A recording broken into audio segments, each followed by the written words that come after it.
দুইটা জিনিস একসঙ্গে যোগ বা বিয়োগ করা আছে, তার সঙ্গে আরও একটা জিনিসের মাল্টিপ্লিকেশন বা গুণন, যেখানেও দুটো জিনিস একসঙ্গে যোগ করা বা বিয়োগ করা অবস্থায় আছে।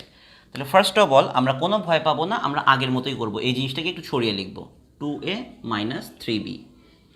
এই জিনিস দিয়ে একে গুণ করা হচ্ছে, মানে এই পুরা জিনিস দিয়ে একেও গুণ করা হচ্ছে, একেও গুণ করা হচ্ছে। তাহলে আমরা এইভাবে লিখব, 3a plus 2b, 3a plus 2b।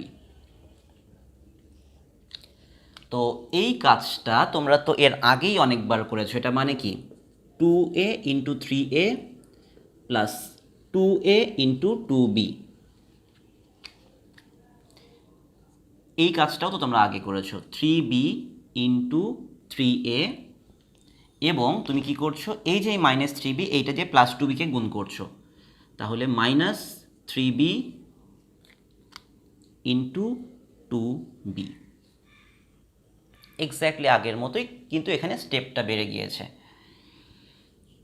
Equals to 6a into a square plus 2a into 2b 4ab minus 3 into 3 9ab minus 3 into 2 6b square, একটা বি দুইটা বি, বি স্কোয়ার। পরের লাইনে আরেকটা জিনিস লেখা যায়, সেটা হলো 6a স্কোয়ার। এখানেও এবি আছে, এখানেও এবি আছে। এখানে কয়টা এবি? 4টা। আর এখানে কয়টা এবি? 9টা। তাহলে 4 থেকে 9 বিয়োগ করলে কত হয়? -5। তাহলে -5ab মাইনাস 6b স্কোয়ার, এটা আমাদের অ্যান্সার।